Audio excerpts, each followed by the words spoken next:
two things in your hand.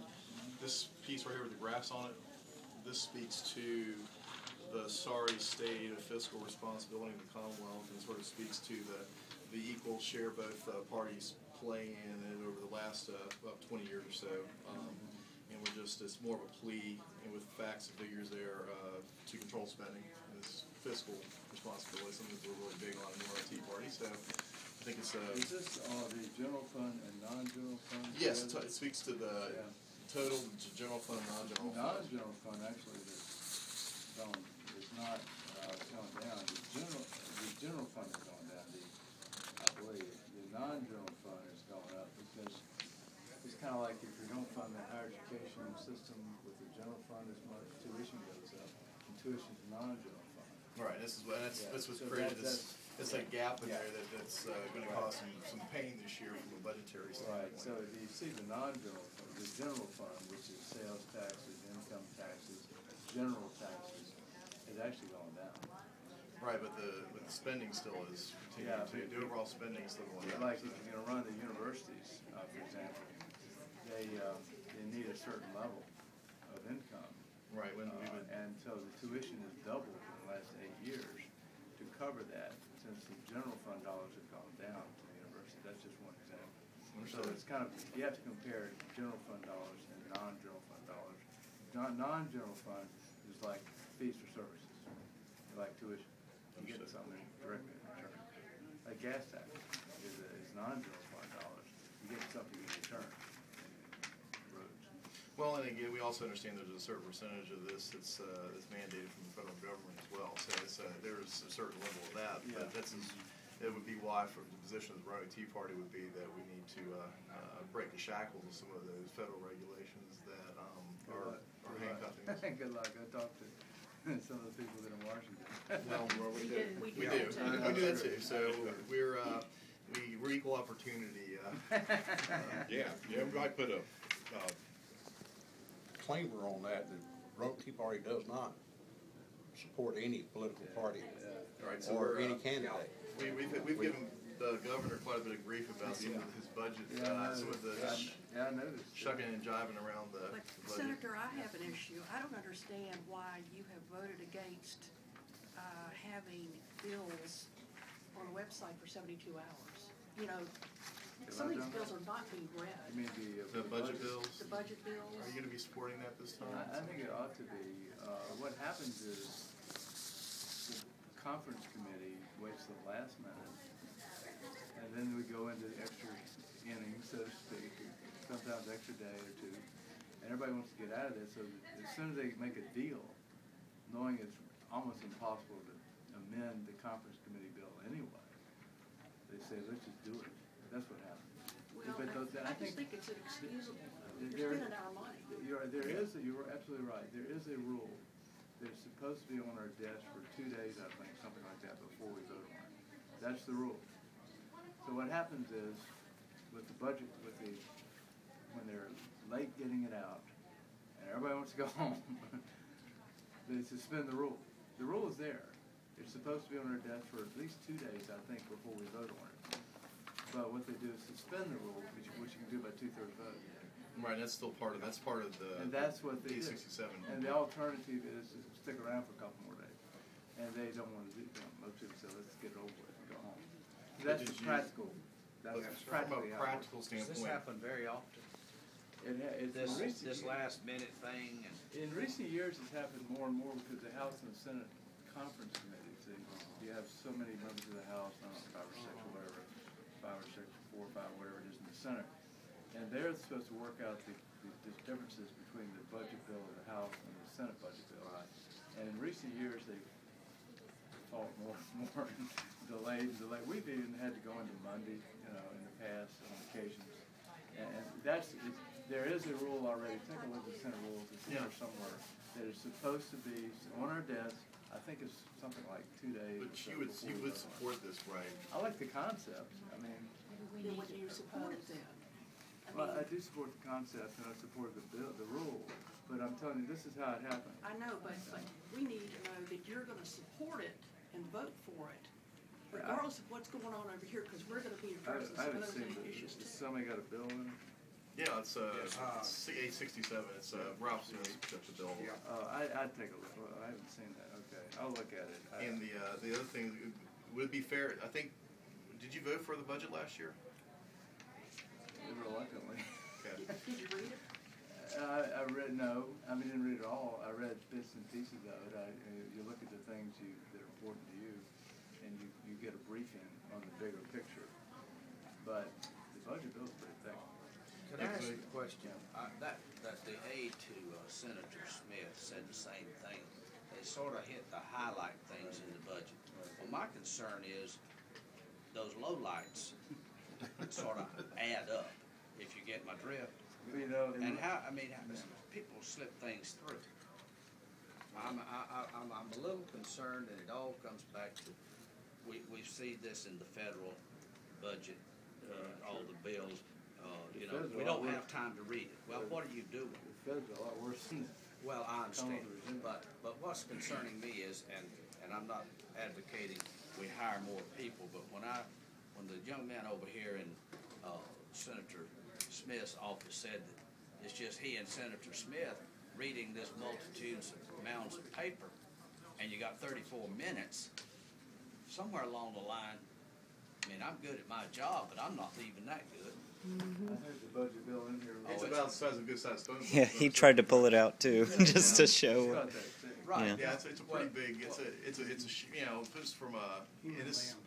I think that there's definitely a demand for some transparency on that. Posting on the internet is one of the big things, so people can take a look at it. The other thing I just wanted It's supposed to be, and the concept I agree with. Right. It's the practical implementation Yeah. that comes up whenever the conference committee can't agree and it goes into Yeah. extra innings, so to speak. Then you got a time crunch. That's Yeah. the practical problem. I think Maybe that's- what we need to work on, is doing away with that. well, yeah, I think Time there. crunch. This right here would. Perhaps I'd suggest that it's the 72 hours online is just as much for people to be able to read it in organizations, so much as yourself or your aides. You're absolutely right. The other ones, just for the interest of time, I'll go through all the. But basically, the way this piece of paper works, there's a side for things we're for and the side of things we're against. It's pretty simple. But so stick to the Senate bills.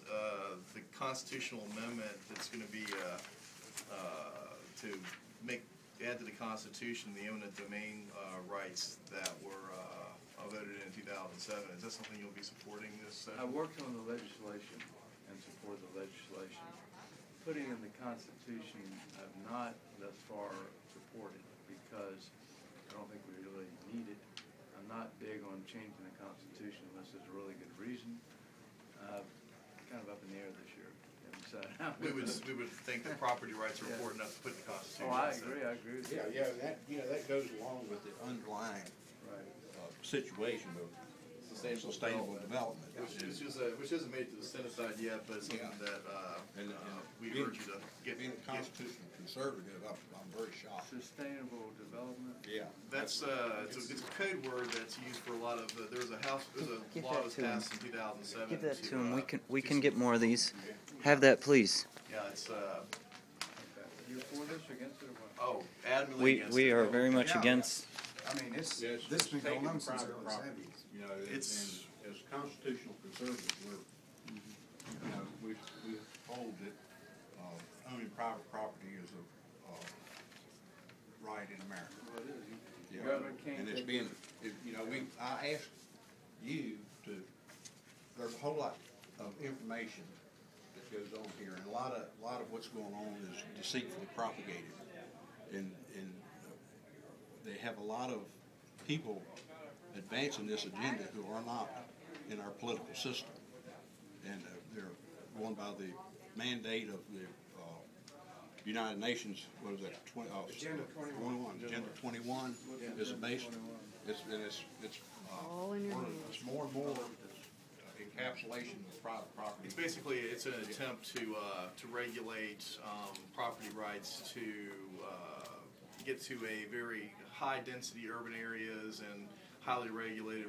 Basically, in areas like Roanoke, you have the zoning laws are passed in 2007, increasingly make it difficult to own and maintain property, and there's additional EPA and other regulations that are coming that essentially are going to make it difficult, if not impossible, to live in a rural area sometime in the not too distant future. So I would just I worked on a subcommittee on the property rights issue, and they basically essentially overturning that case up in New London, Connecticut case. What's her name? Irina. Worked with Cuccinelli on that. As a matter of fact, we were on a small subcommittee together along with a few other people, and we wrote that. And I supported the legislation that passed a few years ago. Was that when it was? It was. So with those, I would just say that like things like the wind power things that are going to be happening, and they're just opportunities for, the governor was bragging about adding 400,000 acres to the Wildlife Conservancy in the state. And I would just ask the question, where are those 400,000 acres going to come from? Because I think a lot of it's going to come from private property owners who may or may not want to give up that 400,000 acres of Wildlife Conservancy. They're purchasing, a lot of times people are putting development rights into easements, the Western Virginia Land Trust, for example. It's a transfer of development rights, and they're getting a tax deduction in the process. They're doing it strictly voluntarily. Nobody's made to do Yeah, but I wonder if they aren't being pressured into it. It's voluntary. I mean, Yeah. you say, well, they wouldn't get a tax deduction otherwise, a tax credit. It's a tax credit, I believe. So it's something that, it's a big picture item, and, And we see that it's incrementally encroaching on. It ought to be done voluntarily. property. If you're going to do it, do it voluntarily. well, it's one thing to be voluntary, it's another if the zoning regulations make it unprofitable to own the property. So and I think that's what the direction that the Agenda 21. is heading towards. And it would look at in California where they took that valley and regulated it, the farmers to death in that place. It's sort of the crowning achievement of sustainable development in California. Because of that little fish. Yeah. I do remember that. Cut off the water. Cut off the water in Modesto County, I think it was. Did away with all the farming. Yeah. Totally fertile land. And now it's a wasteland because of this basic agenda 21 items. Those are all tied in with federal regulation. They're going to run out of water in a way, because it all comes from the Rocky Mountains. That's right. And as they keep irrigating, and the Colorado River doesn't go to the ocean anymore. They irrigated it out, but it dries up. Right. So They got a problem out there. I know you got a meeting in 5 minutes, so we appreciate your time, and we'll be. What I we'll want watch to say, you. just a minute, the wind generators, I've been involved in that kind of, listening to what's going on. We have a meeting in Roanoke, it's called Common Sense. Yeah. It's based out of the Roanoke County Board of Supervisors. Well, they're getting ready to put wind generators on Poor Mountain. I mean, it's a big time. And so it's affecting the airport. The pilots are totally against it. Said you have to fall out of the sky to land in Roanoke now. And with those wind generators affecting the not only the landing area, but the way it affects the air turbulence and so forth. And then the proponents are going to be in Roanoke at Common Sense meeting the 27th, and they're going to be doing a presentation. So you're for or against the wind? I'm against it. It's absolutely not profitable. No profit. You lose 30% in transmission lines. 30% is lost. They're out to slice off government funds, and that's it. They don't have to produce any electricity in this agreement, and they're made in China. They're all manufactured in China. More and more things are made in China. Thanks, John. Thanks for coming. Nice meeting Appreciate you. it.